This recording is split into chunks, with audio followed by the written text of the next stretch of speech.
Boa tarde, pessoal! Mais uma vez eu aqui gravando um videozinho pra vocês. E sim, a prova do Enem falou e eu vou falar algumas poucas coisas do que eu achei da prova, né? Primeiramente, o ambiente que eu estava já não era muito agradável, eu não achei. Quer dizer, a sala até vai. Porém, eu não fui ao banheiro justamente porque bem, eu já tenho problemas com essas coisas, né? A porta do banheiro era muito aberto para fora, sabe? E não tinha tranca. O banheiro em si, completo, era muito exposto. Aí eu não tive coragem de ir por isso. Mas eu também não tive tanta vontade, tá? Sobre a prova, não. Ela não foi fácil. Mas eu já esperava por isso. Por quê? Porque eu não estudei. Quer dizer, e comecei a estudar em junho ou julho. E não foi tipo um estudo muito bem feito. Pelo contrário, foi um estudo raso, tá? Por quê? Porque eu pegava um assunto, via videoaula e fazia algumas questões, mas eram questões do Google somente. Eu não pegava não ficava 4 horas estudando, 5 horas, não consigo chegar, tá?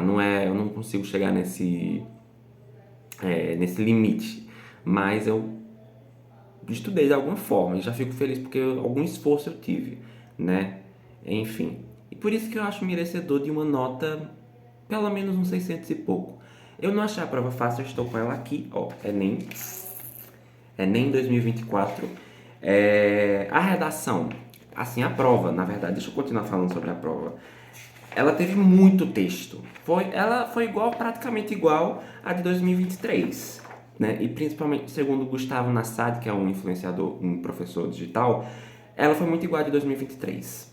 Né? E eu concordo, eu percebi certa semelhança. Eu não conheço muito bem as provas antigas, então eu não posso falar a diferença, porque eu comecei a fazer o Enem ano passado. Mas que ela é igual a de 2023, só que uma coisa eu não percebi. Eu não achei a prova mais difícil que a de 2023. Eu não achei. E tampouco achei ela mais cansativa. Por quê? Por causa do. Eu adotei um método. Eu comecei a fazendo 15 questões de linguagens, certo? Depois de fazer 15 questões de linguagem, ia fazer 15 questões de humanas. Aliás, a prova de humanas foi difícil, mais difícil que a de linguagens, muito mais difícil, né? E eu percebi que em história pareceu ser mais conteudista. Então, pessoal, desculpa a interrupção, é que minha mãe entrou. A prova de história eu achei mais conteudista, por incrível que pareça, né? E a Débora Ladin também já tinha falado que a prova foi muito, como é que eu posso falar? Não, muito interpretativa e aparentemente ela ficou mais conteudista, sabe? Mas assim, eu como tenho pouca bagagem do Enem, eu não percebi tanto quais e também como eu tenho pouca é, acervo de informações de estudo, eu não percebi muito bem quais eram as de história e quais eram as de outras matérias, como sociologia, filosofia e geografia, tá? Mas aparentemente ficou um pouco mais conteudista, mas ao mesmo tempo, comparado aos outros Enems, a prova como um todo, ela é mais interpretativa, tá? E do que adianta, assim, claro que vai adiantar muito os estudos de humanas e linguagens sobre literatura, essas coisas, mas isso só mostra que a gente, de fato, o melhor método para se aprender e passar no Enem é estudar pela própria prova, porque estudando pela própria prova você vai perceber, né, como as perguntas são perguntadas, assim falando, né? E de fato, eu achei a prova um pouco complicada. Porém, tem próximo ano. Esse ano eu não estudei por questões pessoais, tá? Porém, se eu não conseguir passar na faculdade de História, que é a que eu pretendo fazer, eu tenho dúvida entre 4 faculdades: História, Psicologia, Direito e Geografia. Eu sou mais da área de humanas, sim, tá? Se eu não conseguir passar na faculdade de História, eu vou ter que fazer o Enem de novo. Porque eu quero entrar numa universidade, quero aprender, quero estudar, quero me tornar mais inteligente, sabe? Mas ao mesmo tempo eu quero tipo sentir na pele o sentimento de estudar e depois tirar pelo menos um 750 na prova. Isso seria muito satisfatório pra mim, sabe? Muito satisfatório, tá? E por isso que eu gostaria de fazer o Enem de novo, mesmo que eu entrasse na faculdade. Porém, se eu entrar, para a carga não ficar muito pesada, porque é faculdade, principalmente o PE, a faculdade, o PE, que é o que eu pretendo fazer, e o estudo do Enem, fica muito pesado. Então, eu faria o quê? Eu estudaria os assuntos. Ah, mas ia dar na mesma coisa de qualquer jeito, né? Porque eu ia estudar de qualquer jeito, eu ia estudar os assuntos, mas para ficar menor, eu ia estudar alguns assuntos, né, para ter um conhecimento maior e ao mesmo tempo estudava para a faculdade, tá? Por quê? Eu vejo muitas pessoas inteligentes na internet e eu acabo querendo ser igual, vou confessar. Né? Não querendo ter apenas um tipo de conhecimento, mas vários conhecimentos de várias áreas: biologia, física, química, matemática, português, literatura, vários conhecimentos. Eu quero saber de tudo e saber expressar tudo, sabe? Porém, eu sou muito preguiçoso. Sou muito preguiçoso mesmo. E de estudar, sou muito procrastinador, isso dificulta muito, mas eu vou tentar mudar isso com o tempo. As pessoas mudam, né? E eu acho que o que o Enem me fez já mudar, comparado a antes, eu já mudei muito, graças ao que o Enem exige, né? Porque antes nem estudar eu estudava, sabe? E eu me arrependo muito de não aproveitar o meu tempo de escola, porque se eu aproveitar estudando o meu tempo de escola do fundamental, porque se eu estudasse isso aqui, da primeira vez já seriam 600 e alguma coisa, se eu estudasse. E eu estou em escola particular, tá? Seria 600. Eu já teria entrado na faculdade de História. Então, crianças, se vocês estiverem assistindo esse vídeo, estudem, tá? Façam por onde. E aproveite, se você é de escola particular, aproveite que você tem acesso a uma educação de qualidade. É muito importante e é muito bom, tá? Agora, redação. A redação foi magnífica, perfeita. Não existe melhor. Para mim, 1000 vezes melhor que a do ano passado, né? No sentido de que, de fazer a prova em si, no sentido de facilidade, foi muito mais fácil que a do ano passado. Ano passado eu fiquei, certo, o que significa direito isso? Porque eu ainda sou desconhecido com relação a algumas coisas, né? Essa de agora, o tema foi desafios para a valorização da herança da cultura africana no Brasil. Eu consegui fazer um texto que eu considero minimamente decente, né? E eu estudei redação, então acredito que sabe, às vezes eu fico com medo de dar um branco na hora da redação, mas eu consegui fazer o texto da redação. Vou ler pra vocês já já. Na verdade, vou ler agora. Tá, o tema foi... E além de que o tema, ele é muito importante para a sociedade, sabe? Porque esses povos, a cultura dos povos afro-americanos foi desvalorizada, foi demonizada, principalmente durante todo o tempo da escravidão, sabe? E até hoje parte dos brasileiros tem certa aversão a essa cultura. Por quê? Por causa da herança do passado escravocrata, né? Por causa dessa questão racismo internalizada. Então, e é um tema muito importante para a sociedade atualmente e eu não sei realmente se a minha redação ficou boa, sabe? Porque, enfim, eu sou meio burrinho, mas tô brincando. Todos somos inteligentes, mas eu vou ler para vocês. Aqui tá a redação, só que eu a melhorei na prova, tá? Eu deixei ela melhor e eu pedi pra IA corrigir minha prova e ela deu 840 e depois coloquei uma coisinha errada que eu coloquei na prova, fiquei com 820. Espero que seja essa nota, ou mais, pra essa ou mais. Porém, se for 700 eu vou entender porque eu não fui um conteúdo foi muito raso, eu acho. Eu vou ler pra vocês. No livro O Pequeno Manual Antirracista, e aqui eu tinha escrevido racismo errado, antirracista errado, tá? No livro O Pequeno Manual Antirracista, de Djamila Ribeiro, é dito que a cultura afro-brasileira precisa ser valorizada para haver mais diversidade.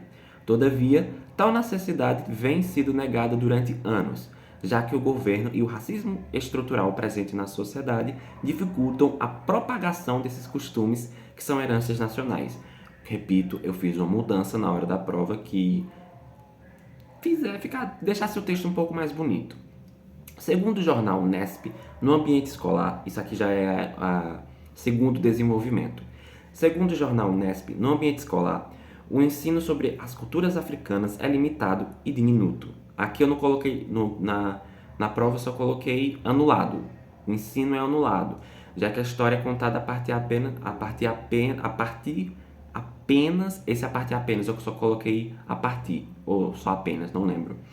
A história é contada apenas a partir de uma perspectiva escravocrata, fazendo com que os alunos e a sociedade não obtenham conhecimentos necessários sobre a diversidade cultural do Brasil e revelando o descaso governamental. Afinal, não torna tal ensino parte do currículo da escola. Aqui eu acho que eu errei na questão, tipo, eu não coloquei eu não sei se é pronome mesmo, o pronome ele. Eu não sei se isso é pronome, enfim. Eu não coloquei e acho que isso pode descontar na minha nota, mas enfim. Segundo desenvolvimento. Além disso, o racismo estrutural, ou seja, eu problematizei o racismo estrutural, então eu preciso falar do racismo estrutural, né? Além disso, o racismo estrutural da sociedade brasileira atrasa a propagação da diversidade cultural, pois, segundo a historiadora Débora Aladim, 400 anos de escravidão deixam sequelas estruturais em um povo. A prova de tal fato está na aversão que os brasileiros têm à cultura africana. Eu citei a Débora Aladim no texto porque eu gosto muito dela, dos conteúdos que ela traz, e também porque foi algo muito aleatório. Eu não pretendi, eu não cheguei lá pensando, eu vou citar a Débora Aladim, eu vou citar a Jamila Ribeiro. Foi uma coisa muito aleatória, sabe? Mas eu gostei de citar ela na minha redação. Eu gostei de a citar, né? E agora, conclusão. Tendo em vista os fatos discorridos, é necessário que o governo, através do Ministério da Cultura, coloque como parte do currículo escolar a história da herança cultural da população africana deixada no Brasil, além de ajudar em sua propagação expondo tais costumes na TV, como eu coloquei como a capoeira para citar pelo menos uma herança da cultura africana no Brasil. Eu acho que eu coloquei na prova isso na TV.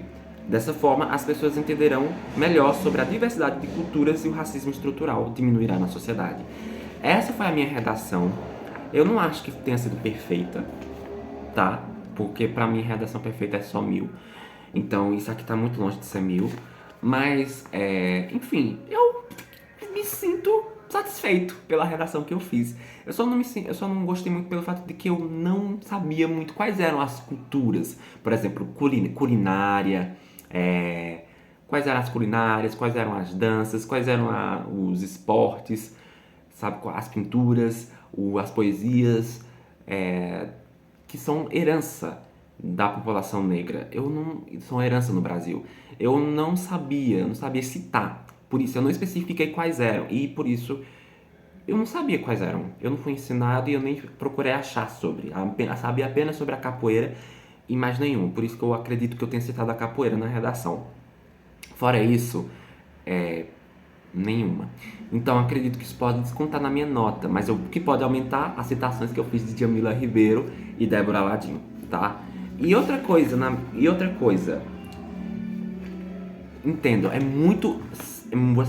as pessoas precisam levar isso pra vida de vocês. Não erra questão fácil na prova, porque as questões difíceis, quando você erra uma questão fácil, uma questão difícil é desconsiderada, porque eles vão entender que você colou. O Enem é assim, sabe? A TRI não permite, não torna, ou pontua menos pelaquela resposta correta, ou não pontua nada, porque eles vão achar que você colou na prova. Então, tenta responder primeiro as questões fáceis, não faça como eu fiz. Eu me sinto meio inseguro, sabe? Mas é melhor vocês simplesmente primeiro responderem as fáceis, depois verem as difíceis, e, sabe? Pra não correr o risco, sabe? E adotem também a estratégia que eu adotei. Tente ficar 15 minutos fazendo a prova, 15 minutos fazendo linguagens, depois 15 minutos fazendo humanas, depois descansa um pouco. 4 minutinhos descansando, come alguma coisa, tá entendendo? Depois volta linguagens, 15 de linguagens, 15 de humanas, descansa, 15 de linguagens, 15 de humanas. Esse método de descanso fez eu não me cansar como eu me cansei ano passado. Ano passado eu me cansei, e muito. Eu não consegui, cheguei num tipo de questão aí e não sabia nem mais como, sabe, não consegui nem mais ler. Esse ano eu consegui, talvez eu tenha melhorado meu número de acertos justamente por causa desse método que eu adotei. Porque lá só chutava, no ano passado eu só chutava. Espero que com a prova de matemática, espero que a prova de matemática seja boa, apesar de eu não acreditar tanto nisso, né? Porque não me esforcei para a matemática e tenho muita dificuldade, vou confessar. Mas, aliás, a questão que eu... Aliás, tem uma questão fácil que eu errei aqui, deixa eu mostrar pra vocês. Que eu tô mal até agora, que eu falei com minha irmã sobre isso e eu errei essa questão fácil, que é a do agasalho. Essa questão aqui. Aqui, ó. Eu acho que não. Eu coloquei a letra B, promover a reciclagem de produtos usados, porque eu me confundi reciclagem com doação, sendo que não tem nada a ver. Reciclar é você utilizar aquilo de uma outra maneira, reutilizar aquilo como, sabe, para reciclar mesmo. Não sei explicar muito bem. E eu me confundi com doação. E por isso eu provavelmente errei a questão, ainda não sei. E nem vou olhar. Só vou saber, talvez eu só vá saber da pontuação no dia que eles postarem. O tanto, sabe? Porque, quer dizer, eu só vou saber a pontuação quando o dia que eles postarem, mas eu não vou ver o meu, eu só vou ver meu número de acertos e erros depois que eu ver a própria pontuação e já entender. Porque eu tenho medo de olhar as coisas que eu errei, as coisas que eu acertei aqui agora. Então eu não vou fazer isso. Mas enfim, o vídeo ficou muito longo, espero que vocês tenham gostado. Desculpe pelos atrapalhos, se vocês escutarem uma música é porque a minha porta tá aberta e não tem ninguém em casa, então, e já tá travando, então é melhor sair. Tchau.